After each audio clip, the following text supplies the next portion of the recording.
While we already reviewed another CPU labeled as 2600, this one is about the OG. This one is about the Core i7-2600. The question is it time to retire the old superstar, or are we past the point where the Sandy Bridge CPU turned into a clown? And how much performance can we claw back from the operating system using the inspector tool? This 4-core 8-thread CPU is a bit over 14 years old and well documented on Intel's webpage. I will point out that the CPU supports PCIe Gen 2 and DDR3 memory up to 1333 MHz, making communication with the GPU a bit more costly.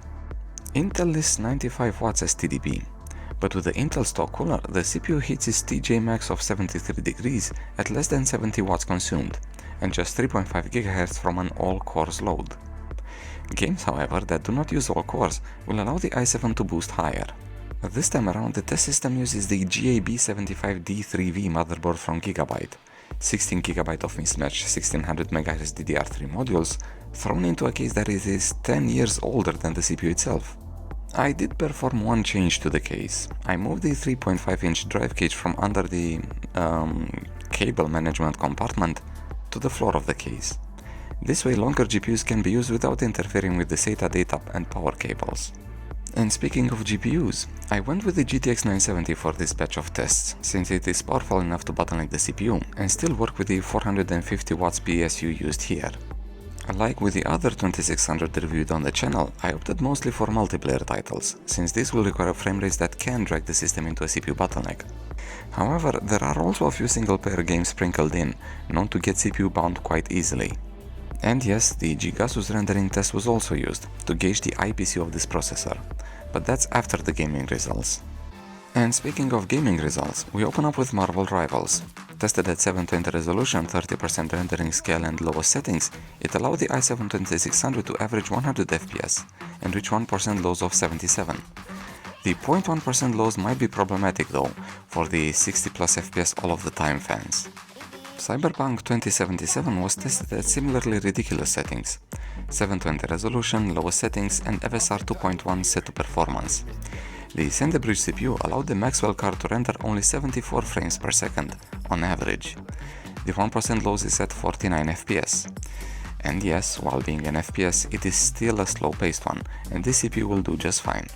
Fortnite is best played at high frame rates. To see just how high the i7-2600 can go, the replay used that benchmark was rendered in performance mode at 720 resolution.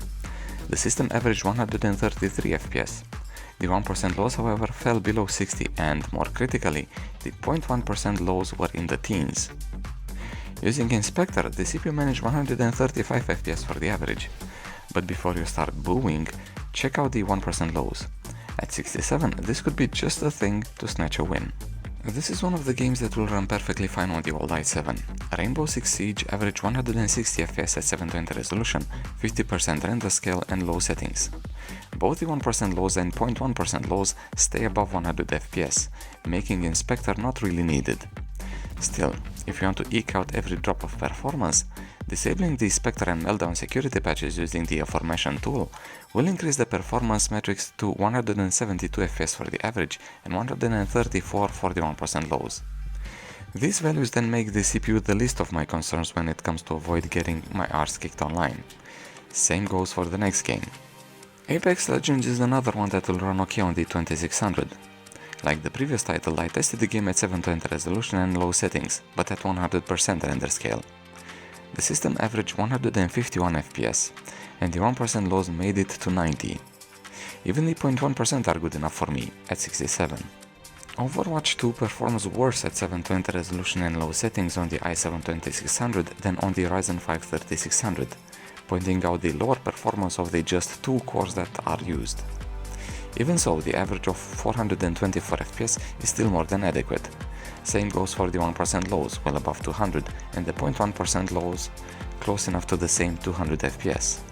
Counter-Strike 2 is very sensitive to single-thread performance, and even an old hyper-threaded quad-core is not going to be fully utilized. 720 resolution and low settings shifts the bottleneck firmly to the CPU side, and while the average of 87 FPS is fine and the 1% loss of 53 is somewhat acceptable, the 0.1% of 6 is not. And is that thermal paste that I see on the i7, or is that a bit of white makeup? Using Inspector to disable the two security patches will make the life for the i7 a bit easier. The average FPS increases by 5 FPS to 92, and more importantly, the 1% loss manages 60. DOTA 2 behaved the same with Inspector changes applied or not. At 1080 resolution, low settings and a 100% render scale, the i7 2600 averaged 84 FPS and got the 1% loss at 49. This is fine for this game, or at least for watching replays. The finals. Oh, the finals. If there is any indication of clown makeup, then it's this game. At 720 resolution and low settings, the i7 2600 averaged in the low 50s, and the 1% loss failed to cross the 30 FPS threshold, never mind 60. This was somewhat expected, and some of you who watched the review of the i5 2400 should not be surprised. Being a single-player stealth game, Shadow of the Tomb Raider enjoys a lower bar to cross, and that is 30 FPS for the 1% lows. At 800 by 600 and lower settings, the SandBridge CPU averaged 99 FPS in the built-in benchmark. The 1% lows at 46 are also perfectly fine.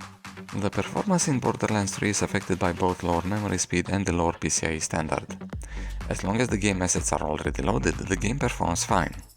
At 720 resolution, 50% render scale and very low settings, the i7 2600 had no problems averaging 80 FPS in the benchmark. The 1% loss also stayed at a comfortable 52 FPS. However, newer areas that require loading new art assets will drag that percentile metric well under 20. Control will happily run on the old 2nd gen i7. To make sure the CPU got tested, I did my usual run from ventilation to the NCP power plant at 540 resolution and very low settings, and the processor managed an average north of 100 FPS. And while the 1% lows at 41 are also just fine for this game, the 0.1% might get your attention. I got stood up by Doom Guy. I tapped the play button on Steam, enjoyed the first video intros and the epilepsy warning, and waited, and waited, and waited, and then nothing. This is a bit upsetting, especially since the game seems to be kind on older processors, with the Haswell CPUs being capable of reaching a 60 FPS for the 1% lows. SandBridge, however, seemed to be a no-go. Did any of you 2nd gen Intel fans have more success with this game recently? If so, I'd like to hear more from you. Video compression, however, is not that fussy when it comes to how old the CPU is.